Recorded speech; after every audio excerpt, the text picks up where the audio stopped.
Our speaker tonight is Janai Moorhead. She is a nonprofit consultant and has worked in the nonprofit field for over 25 years. She is a university instructor that teaches nonprofit studies and business courses.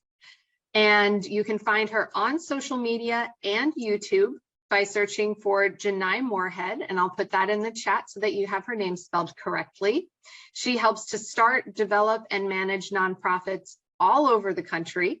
And she is pleased to be here with you today. So if you can give her all of your attention, Janai, you can take it from here. Thank you so much, Kristen and Mariella.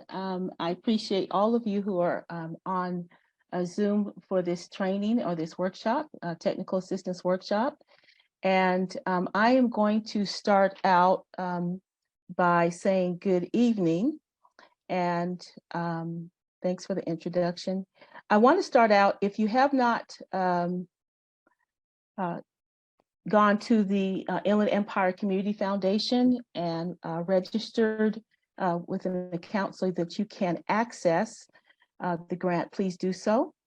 And when you get into the front page, you'll see there are 4 grants, and the 2 at the bottom are the grants, the Creative Corps grants.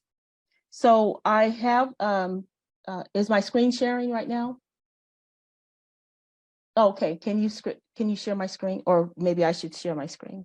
Hold on.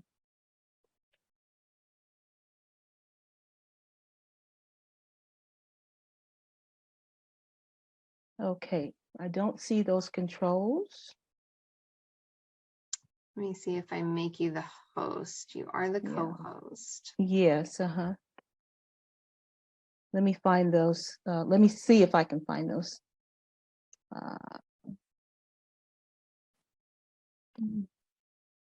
Yeah, I don't see anything. Oh, hold on. Ah, there we are. Okay, I will share my screen here. Okay, all right.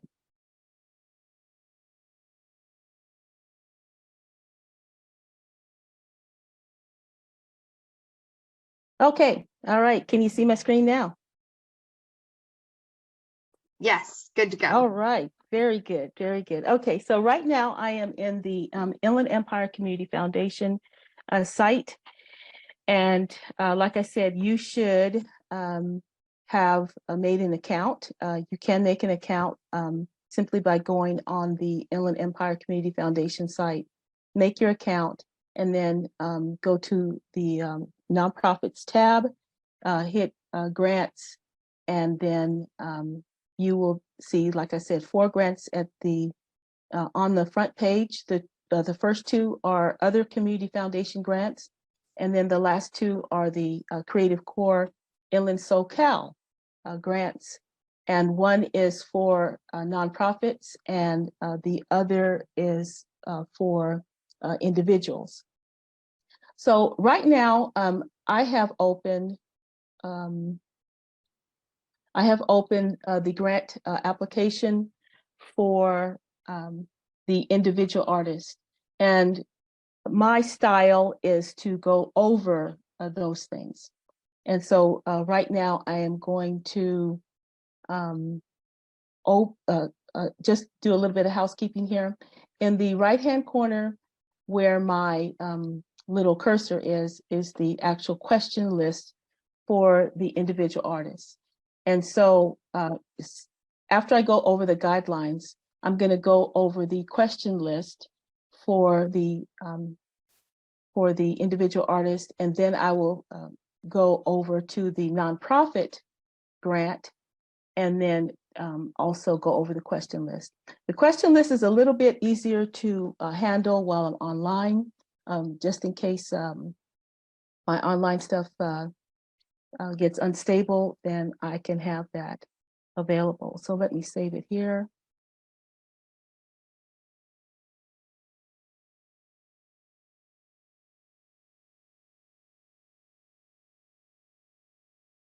And we'll come back to this one too.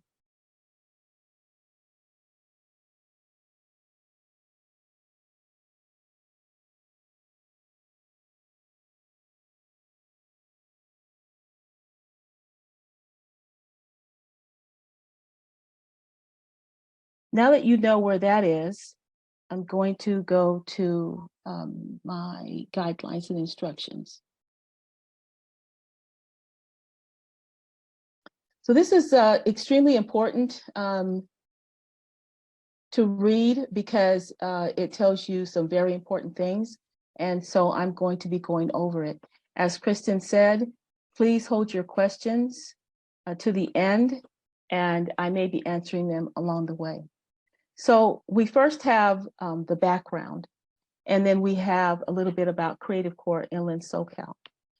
And it's really important to understand the mind of the funder, the person who's giving you the money, in order to make sure that both of you are on the same page. Because later on, it's going to be asking you a few questions. And the grant application is going to be asking you a few questions. And if the answer is not on the same page as the funder, then I always say that funders give to what is of interest to them. And they're telling you, which we're going to go over, what is of interest to them. So it behooves you to pay close attention to that. Okay. So for the background, it just simply tells you that in 2021, the California state budget allocated a one-time statewide funding of $60 million to the California Arts Council to implement the Creative Corps. And this is the Creative Corps of Inland, Southern California, that will create jobs in arts and develop the infrastructure for California to engage more deeply in public work in a sustainable way. And then the Inland Empire Community Foundation was awarded $4.75 million of that grant from the California Arts Council to administer the California Creative Program in the Inland Empire. So we have a lot of partners involved. And so it's the state of California, it's the Creative Arts of SoCal, and then we have also the Inland Empire Community Foundation, okay? And the Inland Empire Community Foundation is the grants portal. So now a little bit about the Creative Corps Inland SoCal. All of these partners, the Inland Empire Community Foundation, IECF, Arts Connection. Yes, go ahead. The screen isn't advancing with you. Okay, let me look at my share. Okay. Now, hold on. Let me look at my share.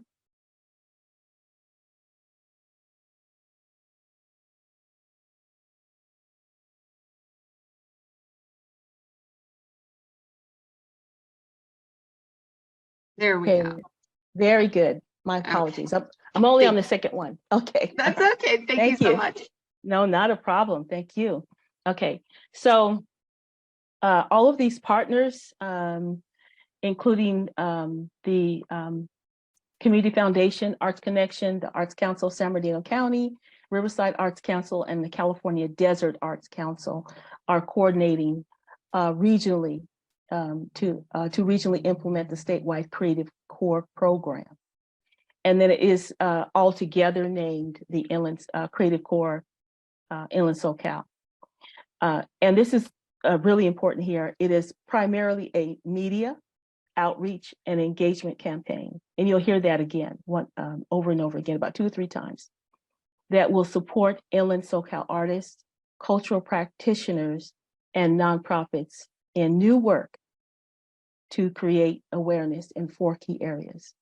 And pay attention to new work. And the 4 key areas are going to be repeated again. And anytime a funder repeats something, that's extremely important to them. The 4 key areas identified by the state: public health and pandemic recovery, water and energy conservation, disaster preparedness and recovery, civic engagement, and social justice. Okay, again, 4 key areas: public health and pandemic recovery, water and energy conservation, disaster preparedness and recovery, civic engagement, and social justice. The goal of the grant is to put artists, creatives, and culture bearers to work and service in the communities, fund projects and work that address one or more of the 4 key topics that were identified at the state level.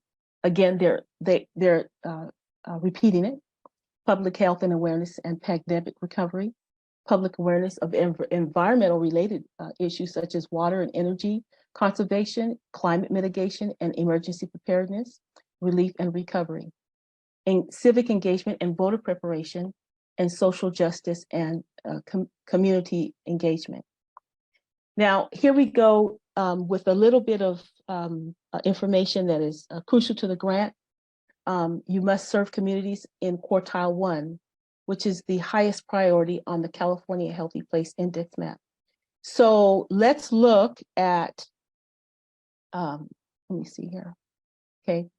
We'll look at the an index map, and then you also, some of the goals are to re-grant directly to artists and re-grant to organizations and agencies to hire artists. So let us look at the healthy places. I'm going to try to, I better not do that. I will just pull up a PDF or a JPEG of the map that I have here. And Janai, let me do one thing. Can you make me a co-host so that I can allow people still into the room? I just realized. Oh, okay. Giving Okay, you you gave me all the power. I gave you all the power. Okay, all right. Okay, you're gonna have to help me. Here, I'm gonna reclaim host, and then I'm going to make you host. My apologies, everyone. Sometimes technology gets the better of me. Okay, you should be able to share your screen.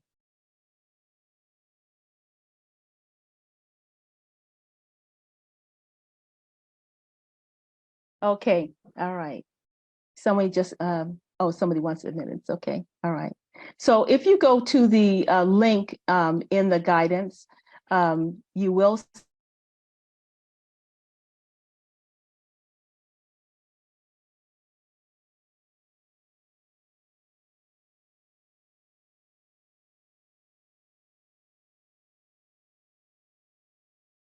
map.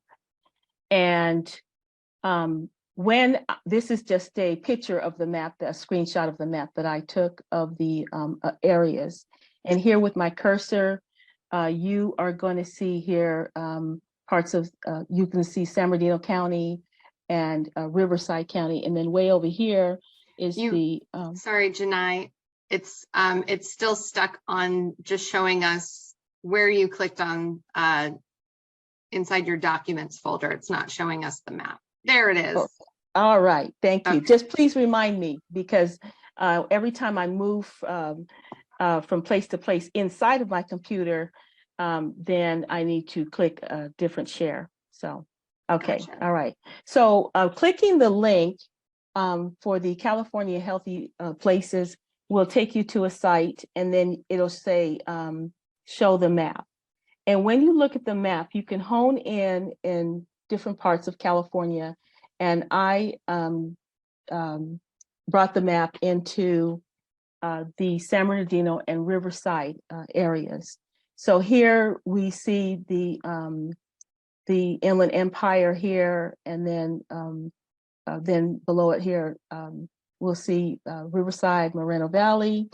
And then, of course, to the east of us, we have the desert region, which Palm Springs, Palm Desert, and La Quinta is on my map, and other places. Okay, so then at a later point in the presentation, we'll talk more about zip codes. Okay, so I think I'm going to talk about that now, and then we'll hit on it.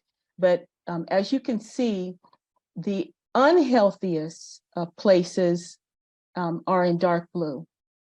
And I was looking at some of them, and some of them I was raised in, so I'm very fortunate, okay, and some of us were raised in them to have lived a pretty healthy life,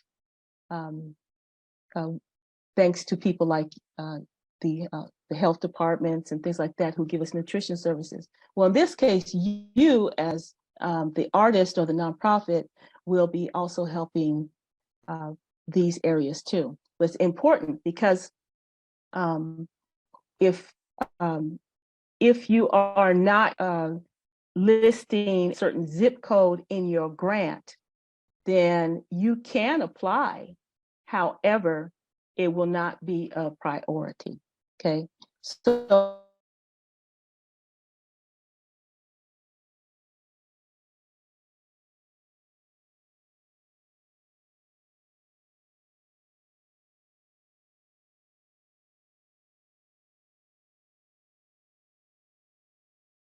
I just wanted to point out one little is that right here where my cursor is Loma Linda, and this is what we call a blue zone, and that's just off topic, but a blue zone, there are only 5 blue zones in the world, and Loma Linda happens to be one of them, where people are the healthiest and live the longest, mostly over 100 years old.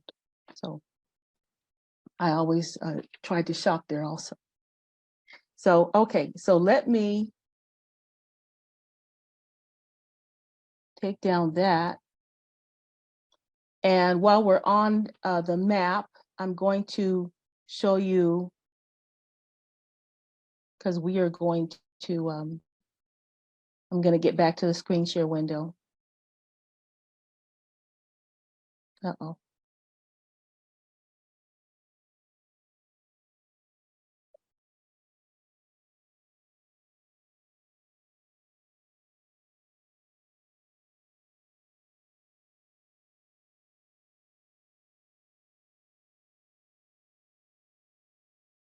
Okay. Later on, we'll cover this. We'll come across a form that is taking us to these zip codes. Okay. Kristen, can you see this? Is it moving okay? Yes, you're moving good. Good, very good. Okay, all right. So there will be a link, and this link will give you steps to access information on the relative health of places in Riverside and San Bernardino County. However, on the second page, it starts giving you all of the zip codes that are in Quartile 1. Now, I do have a note here, and we are talking, let me see here. There's a note on Blythe, okay? And it says Blythe is not in the lowest quartile when you look up at the zip codes. But if you do change to the census tract search view, you can see there's a very light blue area in the middle of all the dark blue, and that light blue pushes it outside the 25 percentile. It doesn't necessarily mean it's going to push it out of contention or consideration, I guess, but we're well aware that Blythe is incredibly underserved. And then also, let's see here. Yes, the other note I have is that the Quartile 1 is prioritized, but people from other zip codes are able to apply. They just not may receive priority. Okay, all right. Did I cover all that, Kristen? You did. It's basically just talking about if you don't see an area on the zip codes that you know should be there, it may just be because there's a small area of it that's that has a little bit more resources and popped it outside of that 25th percentile. So really make sure that you're looking at the census tract area of the HPI in addition to the zip code, because you may still, it may be just outside of it, and it'll help strengthen your argument as to why your area should be involved in it. Okay, very good. Okay, now I'm going to switch back over to my guidelines and hopefully we can see that. Okay, and I'm going to scroll down here. There is a part about tribal commitment, and that we acknowledge that we are embarking on new work on unceded ancestral and traditional tribal lands, and we are committed to supporting our ongoing relationships with tribes and affirm intentions for creating ongoing relationships that honor the cultural and practices of Native communities, and to strengthen our awareness of historical and contemporary issues throughout this work. We do invite Native artists and cultural bearers into this work, and then it asks you to visit native-land.ca to find out more about on whose land you currently reside. And I am going to pull up, or you could just click the link, but what you will see when you click that link, let's see here.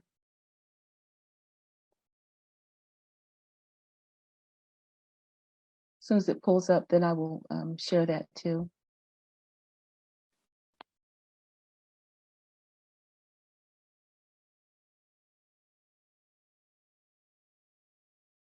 All righty.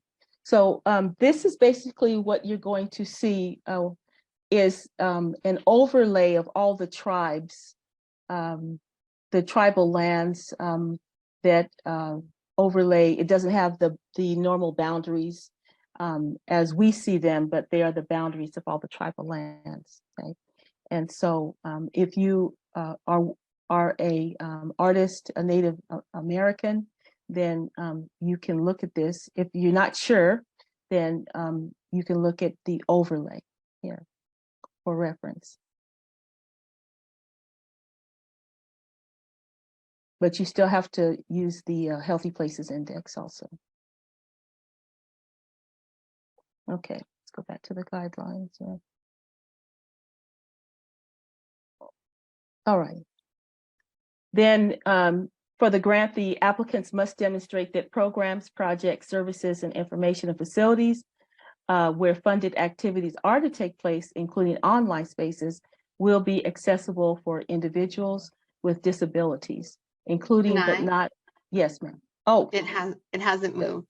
That share, okay, all right. Here we go. Perfect. Okay. Thank you. Okay, thank you. Okay. So the accessibility, you heard me on that one. You just have to make sure that all the spaces that you are using, including online spaces, will be accessible for individuals with disabilities, including but not limited to individuals who are deaf, hard of hearing, deaf, blind, have difficulty speaking, have a physical disability, visual disability, developmental disability, learning disability, mental illness, or chronic illness. And then the DEI statement for the Creative Inland SoCal says that it is committed to ensuring the just and equitable disbursement of resources,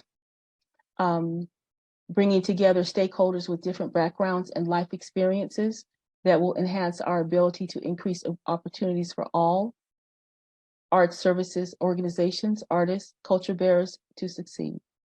And also engaging in a continual practice of listening, learning, and implementing.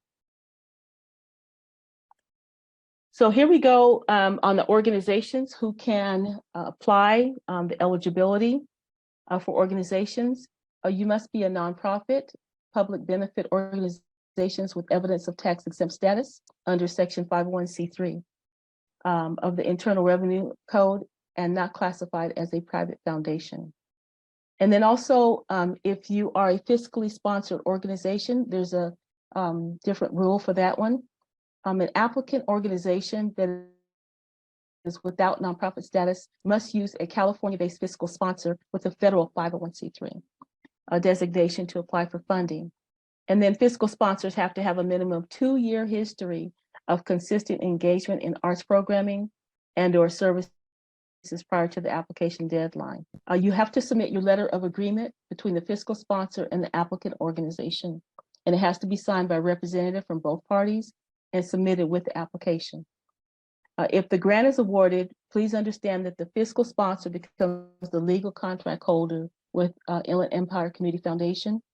And if I can add, if they are the fiscal sponsor, then the check will go to them.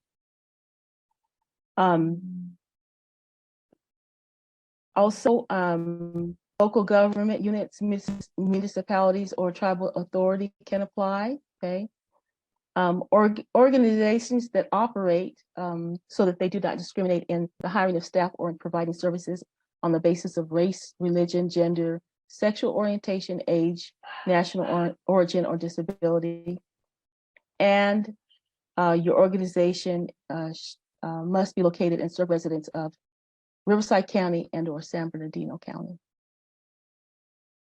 For the individual artists, creatives, or culture bearers, practitioners, or individual artists applying on behalf of a collective.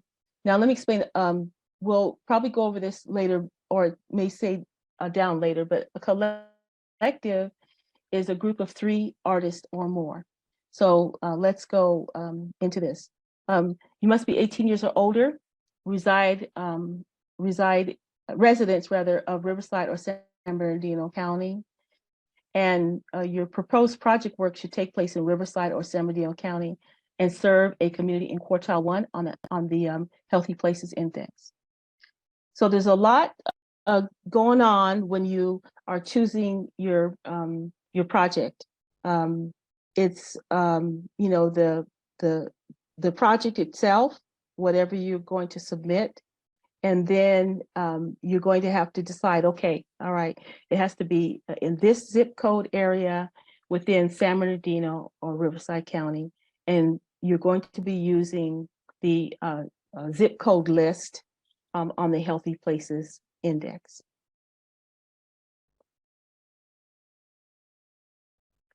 Again, this is repeated, and remember I told you anything that's repeated is very important, that applicants must demonstrate strong, ongoing relationships with communities that fall within the lowest quartile of the California Healthy Places Index. So it may not be enough just to go there for the first time and say, okay, I can do a wonderful project here. But there's something in the, I believe there's a question in the grant application, which we'll go over, that you have to demonstrate a strong, ongoing relationship with the community, okay?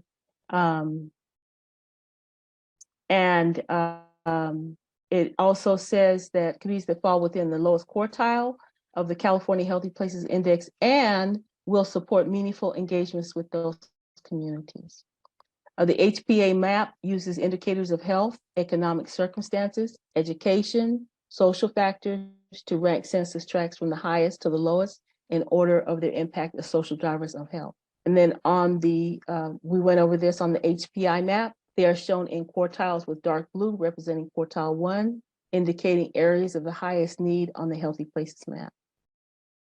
This grant requires a focus on service to quartile 1, or the highest priority communities on the census tract version of the HPI map, which are represented in dark blue. So earlier, Kristen did say that you can also switch over to the census tract version, and you will see Blythe there also. And then if you click the link, or if you click the link, then click it, you will see the quartile list of zip codes. Okay.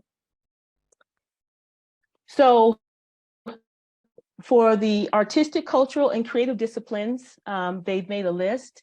I'm sure it's a pretty extensive list, but these include the list of disciplines, rather, including performing arts, visual arts, media theater, etc. And then it gives you a few of the definitions. And so I won't go through all of them, but they do include dance, literary art, media art, music, theater, traditional, cultural, and folk arts, visual arts, multimedia, social practice arts, culinary and culturally specific practices, and other creative processes. So if you do have questions on a discipline and you're not sure, then I would reach out to Kristen or the, is that right? Should they reach out to you, Kristen? Absolutely. You can reach out to me, or you can attend any of our virtual office hours. If you have any questions, those are inside of the guidelines as well, which I will drop into the chat momentarily. Fantastic. Okay. So back to the guidelines, again, 4 focus areas, and there are examples and inspiration. I won't go through all the examples rather and the inspiration, but they are there to give you examples of projects that were uplifted directly from artists at our listening sessions. And so the follow examples are only an introduction to creative ways to engage these topics. And we invite you to craft projects that push the boundaries of civically and socially engaged art projects. And we encourage you to think broadly about how artists might become more integrated into community-based work long after the grant has ended. Okay, and so for example, they give you the environmental related issues. They give you some examples, and I believe these are links that you can. Yes, you can on your end when you pull up the guidelines, you'll be able to touch control and then click on it, and it should open a web page for you. Okay, so there's an example of environmental related issues, civic engagement and voter participation, social injustice and community engagement, public health and pandemic recovery. Okay. And then the grant categories and amounts, there is 2.4 million is available to grant to nonprofits, nonprofit agencies and agencies who will employ artists and culture bearers. You can apply from a minimum of $25,000 to $150,000. 80% of those funds must be used to hire artists and or culture bearers. No more than 20% of the funds may be used for admin and program expenses, which are supplies. And so if you are not sure if your admin expense is allowable, again, contact Kristen and she will answer that question for you. A nonprofit agency should apply with a lead artist or group of artists in mind, but the nonprofit must submit the application, not the artist. And then a nonprofit or agency does not need to have the artist identified at the time of the application, but a clear timeline and equitable process for identifying the artist must be included in the application. I recommend applicants under this category attend the workshop, How to Work with Artists. Special pacing and support will apply to applicants of this nature and will receive mentoring from the staff. Artists can only be funded or hired through one application. They may be included in multiple applications, but may only be paid through one project application. So if all the nonprofits have their favorite artists and you put them on the all of your applications, I'm sure that the artists will appreciate that, but that person or group of persons can only be funded through one application. Okay. 1.4 million is available to grant to individuals and culture bearers. So individual artists and culture bearers, them, you can apply independently. That's one person applying, and the amount is minimum $10,000 to $50,000. If you apply collectively as a smaller group, 3 or more artists, creatives, or culture bearers working together with no affiliation, just a group of people who just want to work together with no affiliation to a 501c3 or fiscal sponsorship, your minimum is $50,000 and the maximum is $100,000. And then you must identify one person or one lead individual to apply. No more than 20% of the funds for collectives rather, this is for collectives and individuals, correct, Kristen? No more than 20% of funds may be used for program expenses? Correct. Okay, all right. And that's, for an example, travel supplies. And then artists can only be funded or hired through one application. In other words, if you put in multiple applications, only one application will be considered. And again, they may be included in multiple applications, but may be paid through only one project application. Okay. And then here's a list of things we do not fund.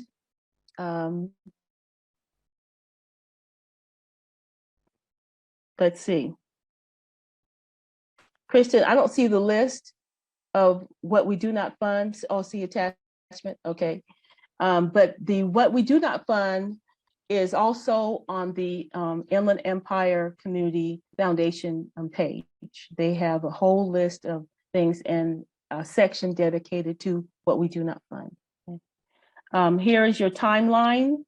And the timeline is November, we passed November, December 22, which was the information sessions, and January through February, the regional listing sessions that I just talked about with the inspiration. Then February through March, we have the program team design, the co-design, the RFP. March 16th, the RFP came out. And then now April, today is April 4th, we're doing a technical assistance. And then in the future, in about 3 weeks or almost a month, May 1st is application submission deadline. Okay. A week of June 5th is the decision-making meeting. And then June 15th, the grant awards are announced. July 1st to 2023 to June 30th, 2024 is your grants performance period. You are funded, you have a performance period, which that is a year to perform, to spend your money, and to do everything that you said you would do in the grant. And then July 2024 to September 15th, the culmination of events, activities, and final reports. Okay. So Kristen, do we know what the final report will be asking yet? Do we know that?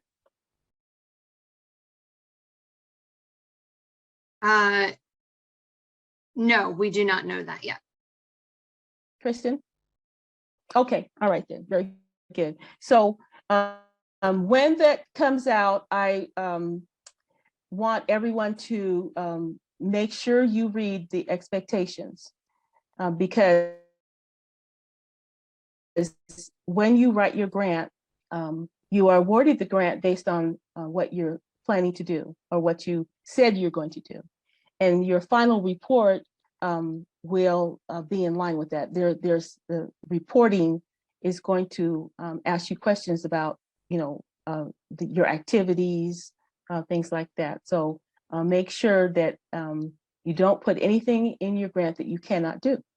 And then if you have to talk to someone about that, about performance during the grant, then make sure that you get together with your representative, talk with them, and see, talk with them about performance issues if you have any, right? And please, while you're performing your grant or whether you're writing your grant, please do not assume anything. Ask questions, look up your research, but you don't want to be stuck where you assume something and then it was definitely wrong. It will affect your performance. And then again, here we are on the workshops and technical assistance. After budgeting for large grants, working with artists, accessibility considerations, and then of course there's virtual office hours. and support and technical assistance. And then it tells here who will be on board for that particular one. Networking, support. So there's lots of networking, lots of support, so that you don't feel like you're alone in this and that you don't have to guess about anything. This is designed, all this help here is designed to support you. All right. Okay. So now we are going to go into, is everybody okay? Does everybody need to go and get a drink of water or anything like that?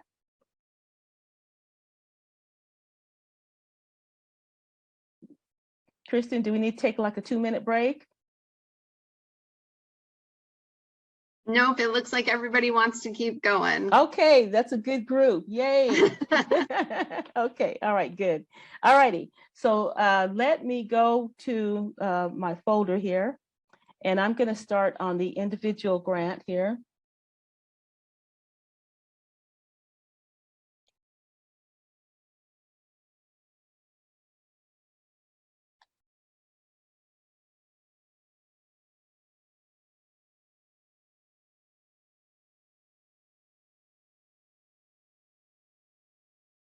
All right, and then I have to share so you can see it.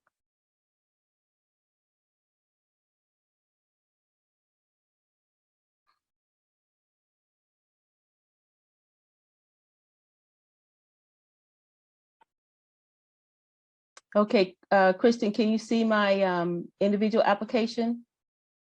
I can, yes. You can? Okay, good. All right, very good. Okay. So again, I'm not going to tell you what to say, but I will go over some of the questions so that you will not be surprised. So we're going over the individual artist or the artist cohort application, which the cohort is 3 or more individuals that are not affiliated with a fiscal sponsor or a nonprofit. Okay. Again, right at the beginning of the application, the application is online. Let me see if I can get in there. There it is right here.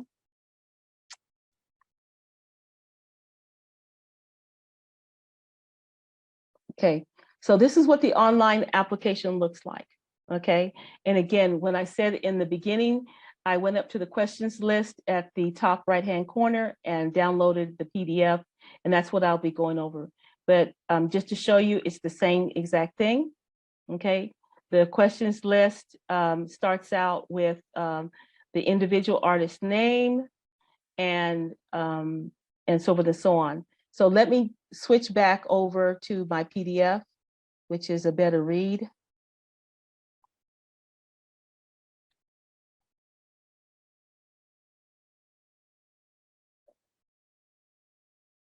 Okay, all right. Again, Kristen, I'm checking to make sure you see the individual PDF. I do, yes. Okay, all right. So right at the top of the online or the PDF, okay, it says the same thing, and that is that it repeats some very important things. It wants you to provide the following information by answering all questions and type the questions, of course. So you will not be using the PDF to answer anything. You will be inserting everything online. As a grant writer, this is where I put on my grant writer hat here. As a grant writer, sometimes I will print out a PDF and scratch the questions out or circle things or highlight things to the side, and then, or, you know, I'll put a question mark, or maybe I need a friend's help or something like that. Then you write your notes out on, that's why you would use a PDF, okay? But anyway, we're gonna type the questions into the grant portal and then type your complete answers to the question directly below the question. Please be thorough, clear, specific, and concise.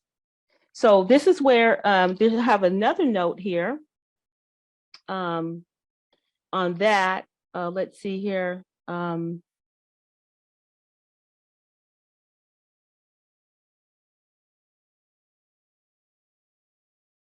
So I want to stress that to make sure that you are explaining your projects well enough that anyone could imagine what you're proposing. All right. So some of the people who may be on the grant panel may not be artists. So we want to make sure anyone who picks up the grant application knows what you're trying to convey. So what I do is sometimes I send my grant to a friend and they'll be honest with me. I don't know. I don't understand a thing you're saying. Okay. All right. That means I have not done a very good job. All right. Or they'll read it and they'll say, oh, perfectly understand that. Okay. And sometimes I give it to people who don't know the industry that I'm writing for. And if you can give your grant application to a non-artist, someone who maybe is mechanically inclined, I'm just joking. Okay. All right. And if they can understand what you're trying to do and convey, then you've done a good job. All right. So back to the guidelines. Okay. Just remember that if you're applying independently, the minimum is 10,000 and the maximum is 50,000. And if you're applying collectively as a smaller group, 3 or more artists, then the minimum is 50,000 and the maximum is 100,000. And you must identify one lead individual to apply. And all the artists must reside in the Inland Empire, which I'm assuming that's San Bernardino and Riverside counties. Is that correct, Kristen? That is correct. So we've had people ask before if they reside here, but they want to use a screenwriter or a composer or somebody from outside of the area, the grant will not fund that.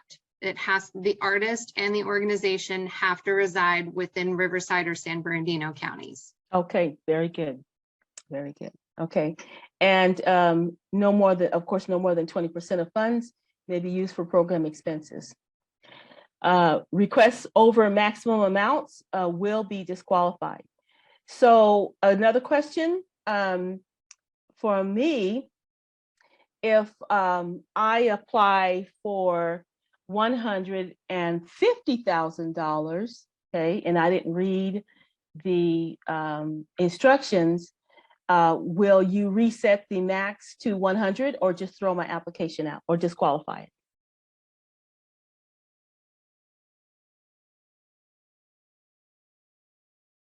That's a question for Kristen. I apologize. Can you please repeat that? Oh, that's okay. No, I just wanted a little bit more understanding here. Let's say I make a mistake and I didn't read the instructions and I asked for $150,000. Will my application be disqualified or will you just reset it to 100,000? We would probably contact the applicant and clarify what they meant, and then discuss it that way. I don't see us just looking at it and saying, never mind, because we realize that typos happen. So we'd probably reach out just to double check. Very good. Thank you. Thank you. All righty. And then on the online site, this would be a link here, and it's pointing me also if I clicked it to the guidelines we just went over. So the asterisks are areas that are required to be filled out. And then also remember there are character limits. So make sure that you do not exceed the character limits or what you say will be cut off.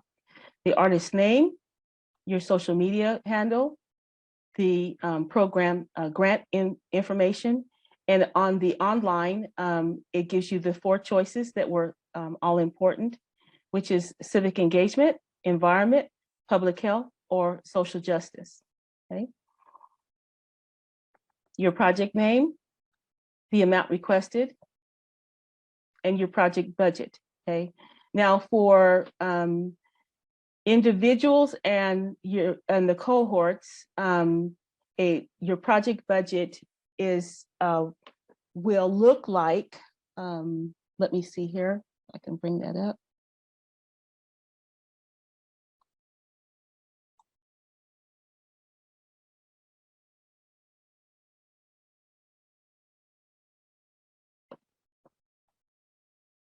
Okay, all right. Can you see my project budget? Yes, I can. Okay. The project budget will look like this. If you're an individual and you don't have the link for it, a project budget is really simple. When you say how much you are going to, or how much you're requesting, you've got to say what you're going to do with it. Okay, and that is your project budget. And this form is the same for nonprofits also. Okay. So again, it restates all the rules for nonprofits and for individuals, okay? And then it has what we call a line item category. Some people like to do, a bigger looking budget, but it just gives you an example, okay? You have a line item category, which you state on each line, you will be stating what you're going to be needing the money for, okay? And the totals and I'm sorry, this is the money one. Okay, the line item category where it says total should have the money, and the total should add up to what you're asking for. The line item description, and then the amount requested from Inland Empire Community Foundation. Okay, and what you the line item category and the amount requested from IECF can be the same, okay? In other words, if you, some people are just asking for a portion of their budget, perhaps they have a budget of 100,000, but from this IECF, rather, they only want 50,000, okay? And so your whole budget would be listed, what the description of for each amount, and then how much you're asking for from Inland Empire Community Foundation. If it's the same and you want them to fund the whole budget, then it's the same, okay? And then your budget narrative, okay? Your personnel, of course, artists, 80% of it can be the 80% of the amount requested, okay? If this is important now, if you have identified the artists or culture bearers that you will hire, this is for nonprofits, list their names here, include a short bio on each one, or resumes. Resumes are optional, but a short bio is good. If you have not identified the artist, explain where you are in the process and indicate how many artists or culture bearers you will be hiring, okay? And then here for program and administrative costs, explain the line item costs and expenses, okay? So remember I told you not to assume anything. So you don't want to leave the grant reviewers to assume anything either. So take the time to explain your line items. Okay, here you have the category, then you have the description and the requested amount, but then now they're giving you a chance to explain it. I'm sorry, explain it here, okay? All right, so let's go back to question list here. This is for individuals. So we have the project budget, and of course, it can be the same amount as requested from Inland Empire Community Foundation. Purpose of the grant. This is extremely important because it should align with the guidelines, all right? So let me switch back over to the guidelines, because if you don't do this right, again, I can't tell you what to say, but your grantors have already told you what the purpose is, okay? Your purpose would be found in the background and here under the Creative Corps Inland SoCal information, including some of the goals, okay? All right. Questions list, sorry. Okay, all right. So then we go into the artist background and capacity and readiness, 500 max words. Now, I really want you to pay attention to this, okay? Because a lot of people look at this, they read over it, and then they decide what part of the question they want to answer, okay? So in 1A, all right, it is a multiple questions. And so if you have to take a little pencil or pen or something, and then write out how many parts to this question, because you need to answer all the questions, all parts of the question. So in A, you need to describe your artist cultural practice, philosophy, and creative processes. How long have you been practicing your art? Describe 2 projects you have accomplished in the last 3 years. If you practice traditional or folk art, discuss your traditional practice and the creation of new work in that cultural context. So already there's 6 parts. I could have counted 7 maybe. Okay, all right. But it is a common mistake in grant writing that people just read maybe the first part and the last part. And, okay, and then they'll answer that. I got it down. Okay, then they go on to the next one. Okay. And it is up to the discretion of the grant reviewers to review this. There is a weight. I don't know the weight, but there is a weight assigned to each section or each area or each answer. And if your reviewer is not getting what they need out of the answer, then naturally they feel like it has not been sufficiently answered and they cannot make a decision. Okay, so you don't have to, we only have 500 words, okay, for this, let me see, 500 words max, character limit 3,500. All right, so choose your words wisely, but answer as best as you can. In my classes, people don't have to write long papers to get to the point. Some of my students, they have very short to the point, and some feel like they're not delivered until they write it out way, a lot of stuff. Okay, as long as they stay within the minimum, I'm good with that. I'm not a reviewer, but I'm just telling you not to skip everything they're asking, because there's reasons they have to make decisions based on what you're saying. Okay, and then so that's just an example. And then there's B. B has several questions in it. Okay. Then we go to subregions, where you need to identify the communities you are currently working in or have worked in, and indicate the subregions in Riverside or San Bernardino County.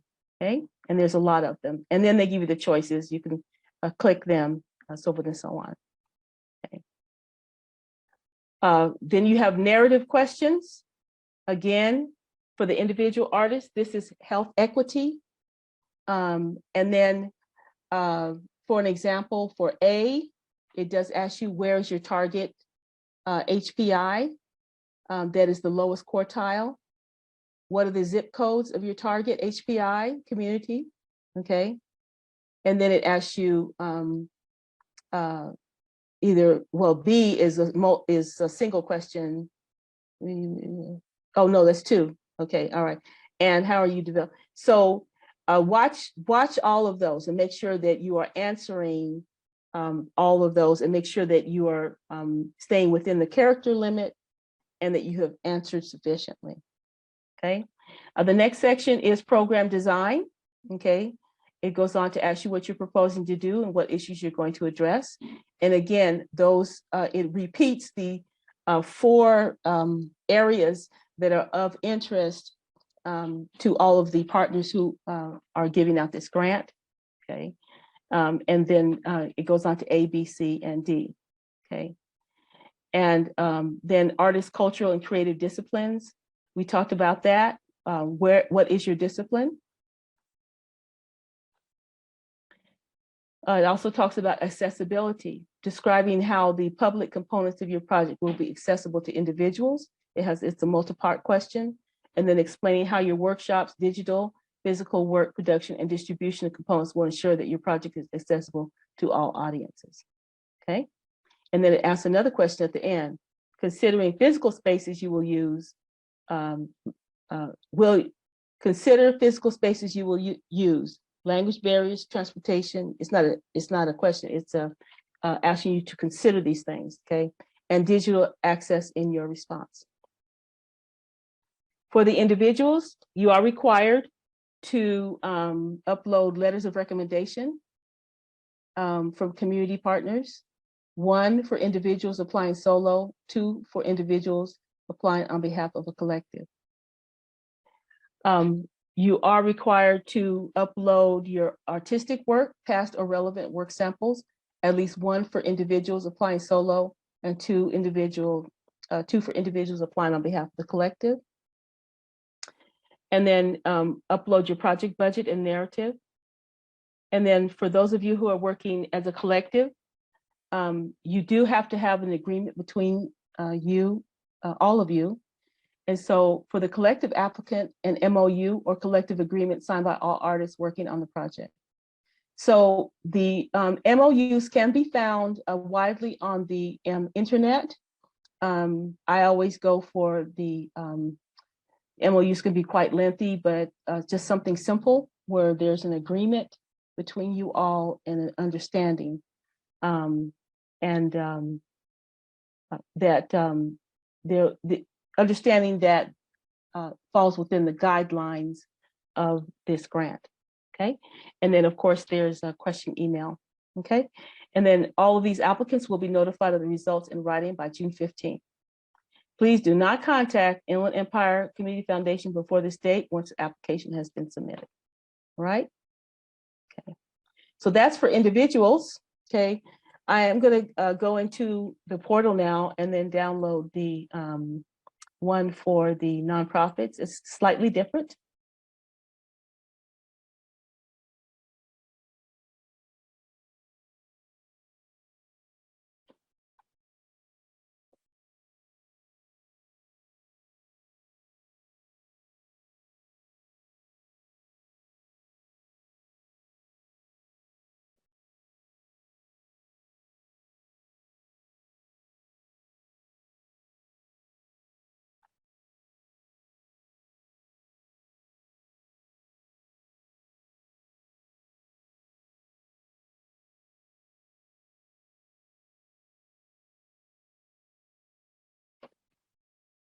All righty. Kristen, can you see my organization application? I can. Okay. All right. Are we good on time? Yes, we are. All right. We're almost done.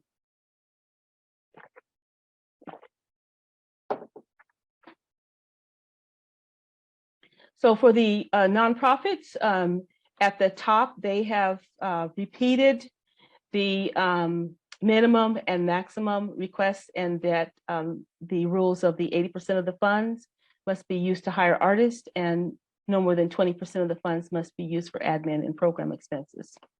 And then also for the nonprofits, please note that artists must reside in the Inland Empire. And then that is also talked about in the full guidelines and instructions, which we just went over. For the application, you must give your organization name, your social media handles, the program grant information, which are the 4 interests of your funders. Check all that apply, your interest areas, your project name,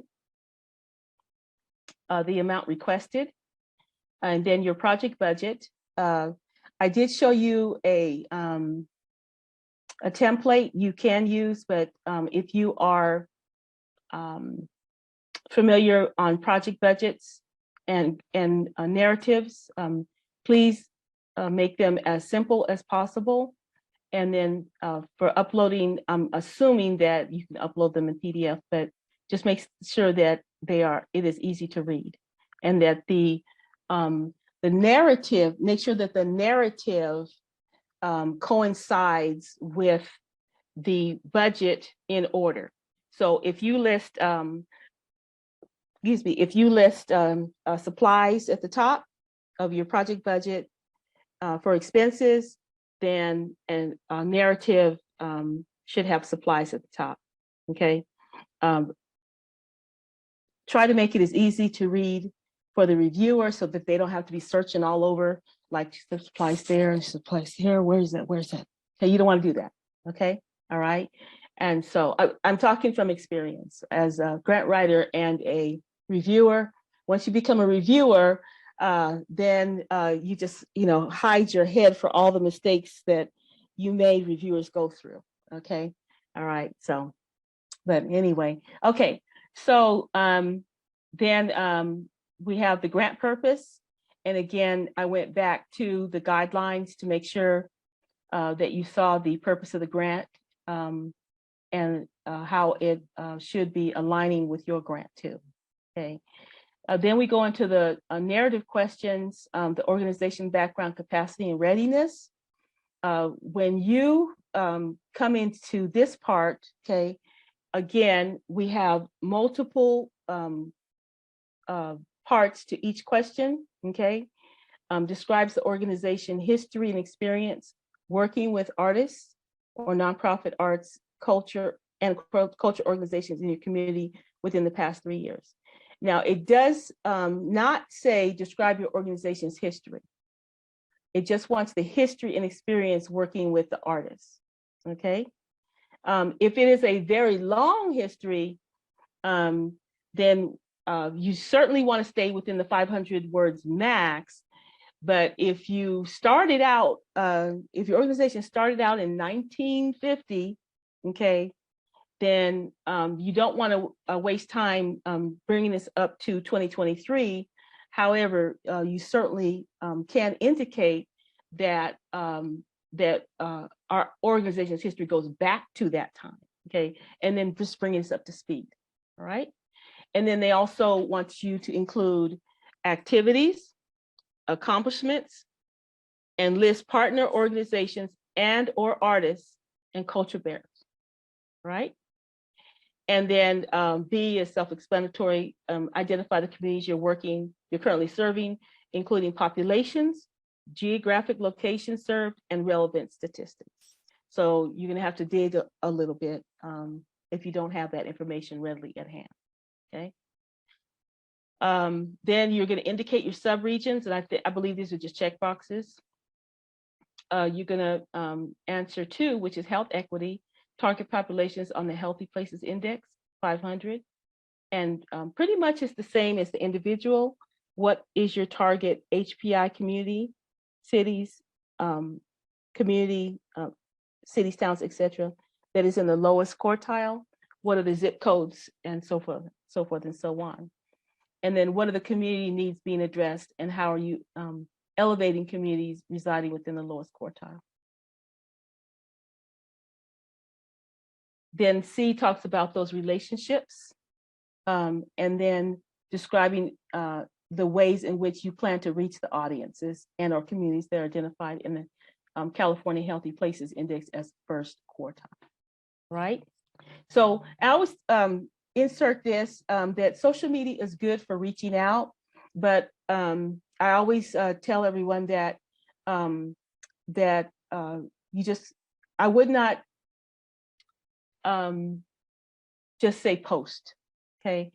But you really gotta have existing relationship and just how are you gonna reach it, how are you gonna go deeper, okay?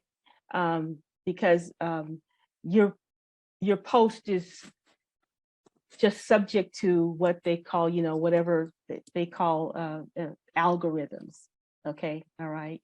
And so,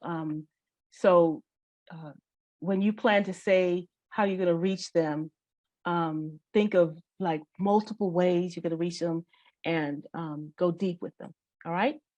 So, all right, with the program design, it's 1,000 words max. And again, multiple parts to the question. What are you proposing to do and what issues you're going to address? And every grant reviewer looks at this because this is what you say you're going to do, okay? And during your performance, this is what everyone's looking for you to do because you said you would do it, okay? And then if there's a problem with your performance, then you would contact the Inland SoCal Arts and Kristen and let them know right away. Because there are glitches. Sometimes we all suffer glitches in our performance when it comes to these grants. And so let your funder know immediately and discuss it with them. Okay. And describe your plan to engage local artists, cultural practitioners, and groups in creating new work. Now that has come up over and over again, new work for the individuals and for the nonprofits in your specific areas. New audiences, new work, and participants, including those in the communities of color, low-income communities, LGBTQIA, disabled communities, and other communities that experience barriers to arts participation.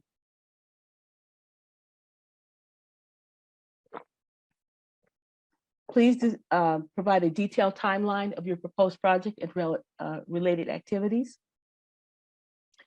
And then here's one thing that nonprofits should always do is you should always figure out a way to know if your project is successful and what are the expected outcomes and community impact. Will expected outcomes and community impact likely lead to greater public understanding or action? If yes, how? So one of the things that that I taught about is surveys. Okay, that's just one of them. But you can Google how to know if your project is successful and some of the ways to figure it out along the way. Don't wait till the end, but figure out within your timeline how to know your project is successful along the way. And from the feedback you get, not only from surveys, but from the feedback you get, whatever system that you set up, then you'll be able to do little tweaks. That's not working, this is not working, this is working, let's go with that, things like that, okay? Accessibility, you need to describe how your project is going to be accessible to the population, the disabled population that we talked about, okay? And also how all of your tools will be accessible to all audiences. And again, for the nonprofits, consider physical spaces. You will be using language barriers, transportation, and digital access in your response. And then for the required documents, you do need to upload your federal IRS determination letter. The Inland Empire Community Foundation will not accept a state letter. If you don't have a copy of it, if you're the grant writer and you don't have a copy of it, you can go to the IRS search site and you can input the name or the employer identification number. It gives you several ways, the state or the address, and you can download a free copy because it is a public document. You will have to submit your project budget page and your budget narrative. And then for nonprofits, you do have to submit your 2023 operating budget. So there is a difference between your project budget and your operating budget. Your project budget is just for this project. Your operating budget is the budget that you and your staff or your board members got together and you said, okay, this is the budget for 2023. These would not be your actual expenses like a profit and loss unless the community foundation or all the partners ask for it. But this is the budget that you created probably back in 2022, saying, okay, this is our goal for income, and this is our goal for expenses for the 2023 year, okay? And then fiscal sponsorship, if applicable. If you are working with a fiscal sponsor, a letter of agreement between the fiscal sponsor and the applicant organization must be signed by a representative from both parties and submitted with the application. And if the grant is awarded, the fiscal sponsor becomes a legal contract holder with Inland Empire Community Foundation. And of course, questions can be emailed to creativeie@iegives.org. And all applicants will be notified of the results in writing by June 15, 2023. Okay. So that concludes what I have to say. Kristen, is there anything that I missed that I need to go over? No, I think you covered it all really well. I've been working in the chat to answer questions as we went along, of course. I also dropped in the chat what we do not fund. Good. So if you're ready, I dropped in what we do not fund, as well as the updated project budget and narrative in case anyone needs it. Okay. So unless you had anything else to say, I can jump into the what we do not fund part. Please. Okay. And I will put myself back on camera. All righty. Do I need to stop share? Sure. Yeah, that would be helpful. Okay. Hi again, everyone. Okay. So things that are not funded, state agencies, federal agencies, nonprofit organizations that are not in good standing with the state of California, former grantee organizations not in compliance with California Arts Council grant requirements, such as failing to submit a final report. Now, California Arts Council is different than California Desert Arts Council. So you want to remember that if you have gotten a grant with California Arts Council previously and have not submitted final reports, that will make a difference. Expenses incurred before the start date or after the ending date of the grant activity period. So we won't reimburse you if you've already been working on something. We won't reimburse you for funds that you've already spent on it. It has to be spent during the grant period and during the award period. Any operational, administrative, or indirect costs of schools, colleges, or universities. No fundraising activities or services such as grant writing, annual campaigns, or fundraising events will be funded. We can't fund lobbying activities that are intended to influence the actions, policies, or decisions of government officials or specific legislation. Programs or services intended for private use or for use by restricted membership. That includes programs that require college or university enrollment for participation. This needs to be accessible to everyone. And remember, accessibility is a big part of this grant. No projects with religious purposes will be funded. Anything, we will not fund trusts, endowment funds, or investments. Any construction projects, purchase of land and buildings, or capital expenditures used to maintain, upgrade, acquire, or repair capital assets.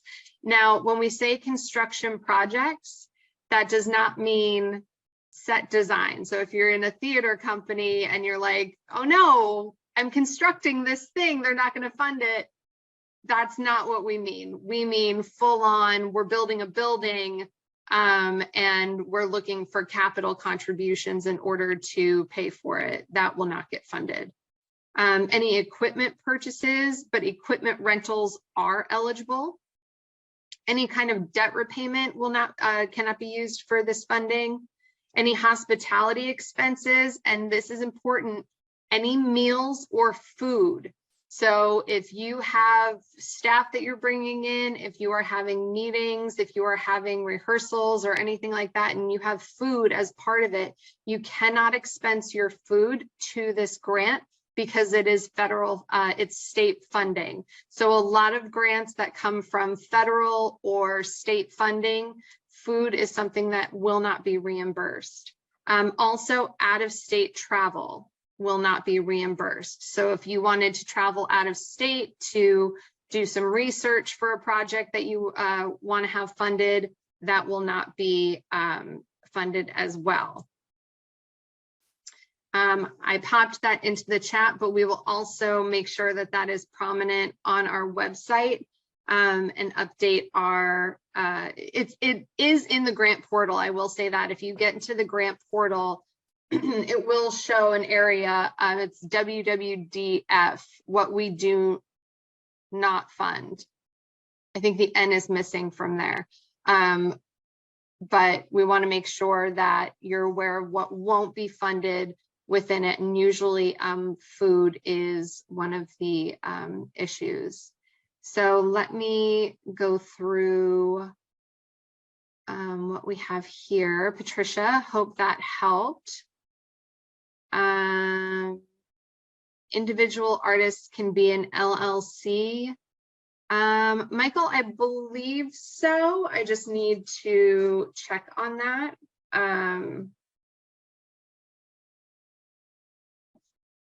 Artists, LLC. I know that you don't have to be a business in order to be funded, because you'll need, especially for the individuals who are working with a nonprofit. I know that there was a question about whether they're an employee or whether they're a contractor, and they would be a contractor under this grant. So construction can be a temporary shelter as part of a social practice project. We'd have to talk a little bit more about exactly what you mean. And these are questions that are great, as Janai had mentioned, to ask prior to. So I'm glad these are coming up now. I would have to talk with you a little bit more about that. So make sure that you send me an email. I'm going to pop my my email under your question so that you can send me an email so that we can discuss that a little bit further. For the project budget and narrative, we can have format resumes directly into the document as a multiple PDF. Yes, you can put, you can upload documents directly onto the portal website. Someone had also asked whether or not it would be easier in the narrative when there are so many questions, and especially with a word limit, whether you should have bullet points or whether you should have a narrative. And Janai, I'm going to have you jump in here, but I remember from taking your class that one of the things that that you want to make sure that you do is write out for each point what your answer would be, to make sure that you've hit all of them, and then kind of look at your formatting. Does it read better as a full narrative? Do you have enough words for it? Or are you clearer as having it in bullet points? Would that make sense, Janai? Absolutely. Just Okay. make sure that, thank you. Just make sure that the bullet points, the bullet points are going to take up some of your required characters. And so, if you, and then also sometimes if you separate, it takes up required characters, so just make sure that that it's easy to read. If you can include the bullet points in there, fine, but I don't know if the application has somewhere where you can do that, or if you can copy and paste them. I don't know, the online, but however you make it to be easy to read is good. Thank you. Anthony, a general question, any office hours for people who have questions like one-on-ones? Yes, so I just dropped into the chat the guidelines and instructions. Towards the bottom of that, you'll see different points of registration for virtual mixers, virtual networking, as well as office hours. So each council has a different day of the week all through April. My days are Wednesdays starting next week. Generally, the hours are from 12 to 1:30, or yes, 12 to 1:30. And you'll just be able to log into the Zoom. We'll be on there and you can ask your questions, and you can come back as many times as you need to. We want to make sure that you get the answers that you need. And we have not yet had all of our mixers. So make sure you keep an eye on the website as well. I know for the desert, we have ours coming up in Palm Desert on Thursday at Create Center for the Arts. There will also be one in Blythe on Monday. I know that Needles has one. There's another one in San Bernardino. So there's many in-person mixers that are happening. We're trying to really make sure that this all happens with enough time for you all to meet that May 1st deadline. Carolyn, for the artistic work, it looks like the max size is 1 megabyte. Which would make it hard to upload sound or video. Is there an option to include links to audio-visual samples in a PDF? Yes, actually, that would be a really great alternative to doing that. If for some reason you're having any trouble with that, or it's not uploading in the way you would like, please just reach out to us and we'll make sure that we're able to get that from you in the way that we need to. That'll give us the best idea of your work. And Dominic is correct. We will be looking at social media. So if you have, if you use your social media as a portfolio, which I would highly suggest for artists to do, then yes, we'll be able to do that as well. Would we be allowed to use personal funds to feed volunteers or hire a photographer to document the project? You can use your own personal funds for whatever you would like. You just wouldn't be able to use funds from the grant to feed volunteers. And hiring a photographer to document the project, yes, you can. I'm just not sure. We'd have to look at how that would go into, if that would go into hiring an additional artist with your project, or if that would go into your 20% of admin budget.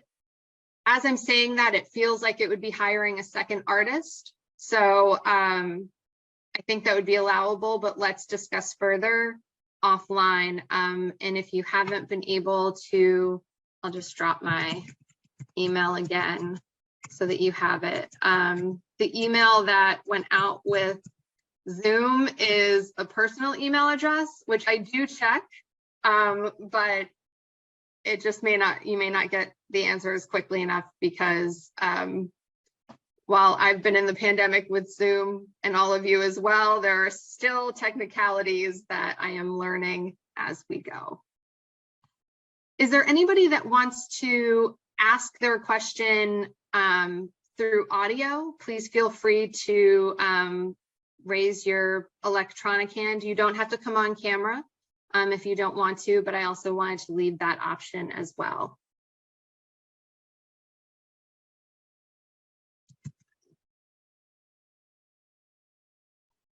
Jacqueline, go ahead. Hi, so I had asked earlier in the chat about hiring artists that do not reside in the county. So for example, we do a lot of musical programming and especially with the concept that artists can't be hired by multiple grantees. So can you just explain a little bit more about that? Sure. So hold on one second. I'm just typing a date. Yes. So when the grant was distributed, so California Arts Council received $60 million from the state in order to produce this pilot workforce program called Creative Corps. There are 8 different sections of California who have received money. Our particular section is Riverside and San Bernardino counties. So the money that we get needs to be spent with artists who are within our counties. Artists outside of our counties have money in their counties to be spent with their groups, nonprofits, and organizations. So that's the reason why we can't hire outside artists. It's to be used to uplift and fund under-resourced, underserved communities and artists who reside in those communities. Okay, thank you. You're welcome. And that's one of the reasons we'll be having these mixers. And we're building an artist roster of different disciplines so that people do have the ability to find artists that they might not have known about previously. And while we are going to be having those mixers and such, we won't be specifically matching artists with organizations. You'll have to do that. I do want to be aware of time. It's 6:37. We are continuing to record this. I want to make sure that I get everybody's answers, everybody's questions answered. But if you do need to drop off, we will still be recording this as we go on. And then it will be uploaded to our site within the next day or so. The artist roster, I can get you that information. Once again, I will just drop my email in the chat so that I can get that information to you. I would get it right now, but doing too many things at once. So Patricia, if you could just email me, I'd be happy to get that over to you. Dominic, go ahead.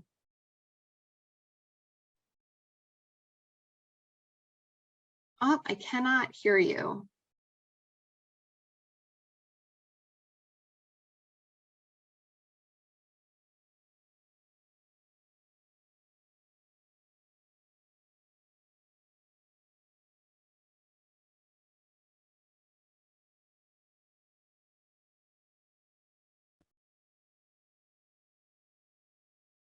No. Any luck? There we go. Apologies. Sorry, That's I took okay. my headphones off. I took down a note that the project budget and the project narrative and then budget narrative should match that Janae recommended. And I just wanted to confirm, so that's the line item category list would then kind of be the outline for the two-part question. I guess I was having a hard time connecting how they would work because the budget narrative asks for like resumes and things like that. Yes, when you list your budget, okay, let's just talk about the narrative, the budget narrative. When you list your budget, then you're going to talk about your line items. Okay, you're going to explain them. So that would be just the narrative. So I said that, for example, if you're going to list, if you're going to have a list of things that you're going to spend the money on, then you should be in your narrative.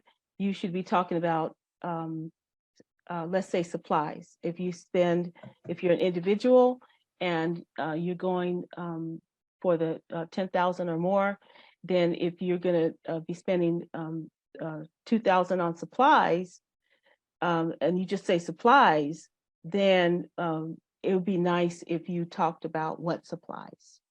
Okay, it's just a description. Okay, the resumes and all that stuff. I think to go back to the individual. Oh, that's the budget. Okay, let's see. On the individual, just gonna look up right here real quick. Yeah, from what we were shared, it looks like the project budget PD or Word doc that was sent, it's identical for orgs and individuals. So okay, good. Okay, all right, good, yeah. Good. So for the individuals, the required documents are the letters of recommendation, your artistic work, your project work, for the collective, all that plus the MOU. And then let me see what they have in the budget here. Oh, and then for the budget narrative, for the artist, okay, list of names and then include a short bio on each one or resume. So like the person that spoke before, You can list a short bio in the budget narrative, or you can merge the document with a resume if you want to use the resume. And I'll also note with that, if you're coming at this from an organization standpoint, you do not need to know exactly who the artist is that you're going to work with at the time of your application. So if you apply and you're like, I just don't have enough time to find the exact artist I'm looking for, that's okay. We just at some point will be asking for that. And if you don't get one within a certain period of time, yet to be determined, then we may disqualify your grant.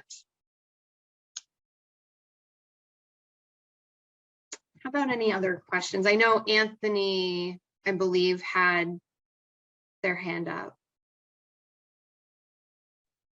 Yeah, hello everyone.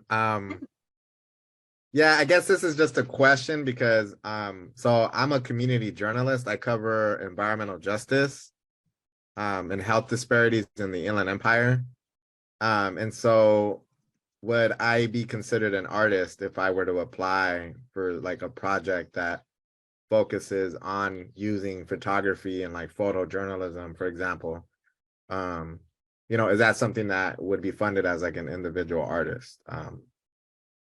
You know, yeah, I think that's just my question, because I know this is, yeah, I'm just trying to get clarity on what you all consider an artist and that type of stuff, right? Yeah, and go ahead. I was going to ask you, Kristen, if I could answer that.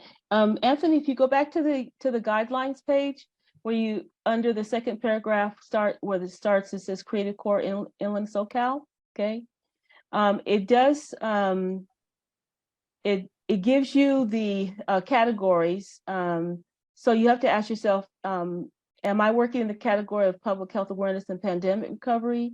Am I working in the category of public awareness of environmental related issues, such as water and energy, conservation, climate mitigation, emergency preparedness, relief, and recovery? Am I working in civic engagement and voter participation? Or am I working in the category of social justice and community engagement?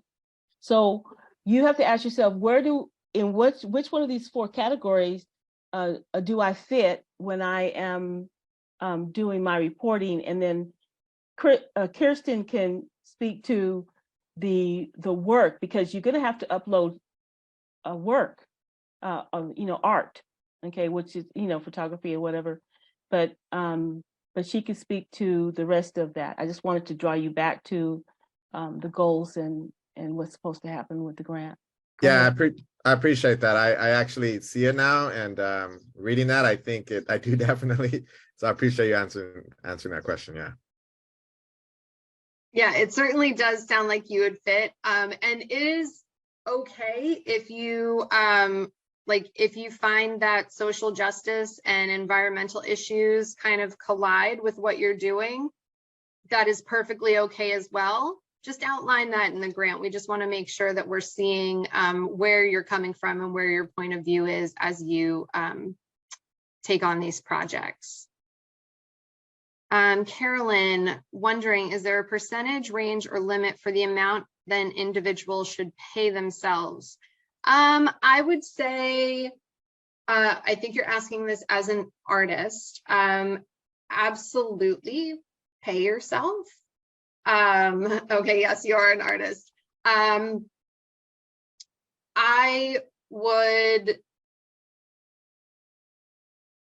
We can probably talk about this a little bit deeper offline, but part of this is making sure that we're looking at sustainability in the art world and trying to end that stigma of the starving artist.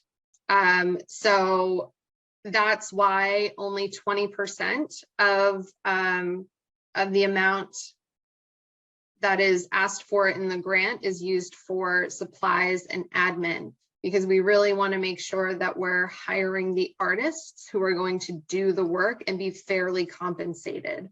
So there are different ways that you can look up information as to how much artists are getting paid, or how much people in your field are getting paid or should be getting paid for these things.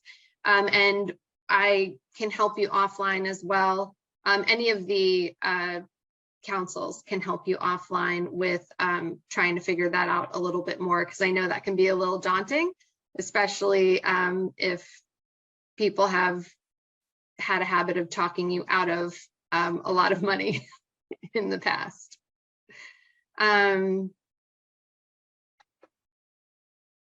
Yes, you're welcome. Yes, please contact me and we'll work together to help you figure that out.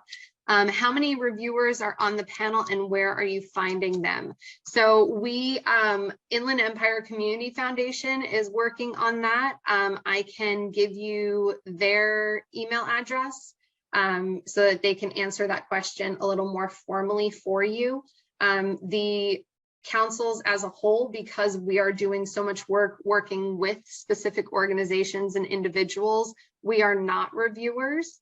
We will be part of panel discussions, but we will not be voting on these discussions. So give me one moment and I will pull up that email address for you so that you have it at your disposal sooner than later. creative.ie@iegives.org.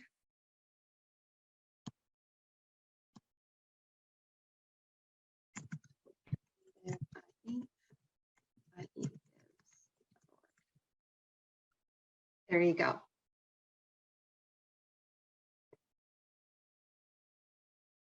Any other questions that we can help you with at the moment? You're welcome.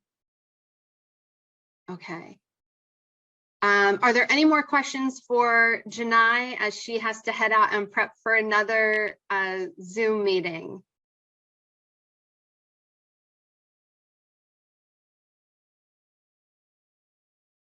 No, it looks like there isn't. Janai, thank you so much for being here with us and for helping us all with this. I really appreciate having you.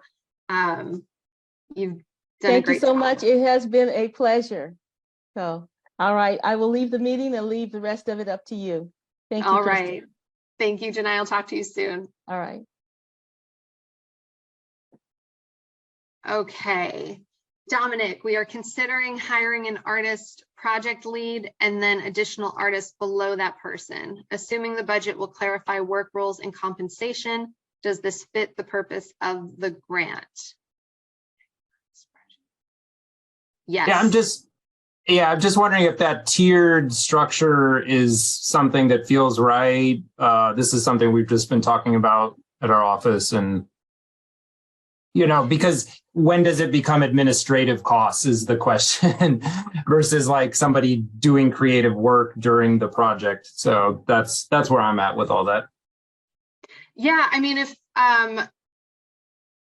we could definitely talk about it a little bit more, but my initial reaction to it is that it goes to the artist side, because you would have, it's not like you have a grant administrator who's overseeing all of the artists, right? So that grant administrator would be on the admin side. But if you have an artist who's running a group of artists to make sure that the work gets done, I feel like that is an artist payroll, not project.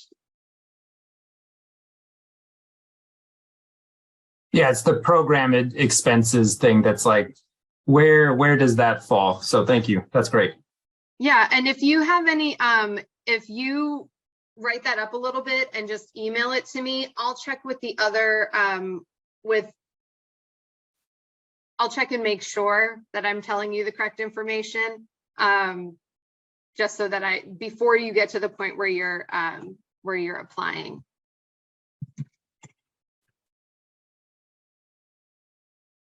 Any other questions before we let everybody go for the evening? This is Dina. I had one more question in reference to producing a documentary. would we also be able to use the producer's fees on the side of the artist, not the program side? Somebody that's got to wrangle everybody and make this happen? Again, it sounds like you probably could, but let's talk more specifically via email or even by phone so that I can make sure that I'm getting your question answered correctly. Okay. Do you have were you able to grab my email in the chat? Yep, I sure did. Okay, perfect. Thank you. You're welcome.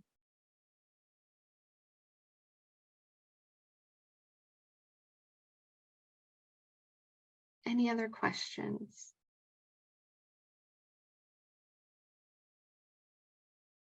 Okay, we'll wrap it up then. I want to thank Mariela Trujillo for being our Spanish translator today.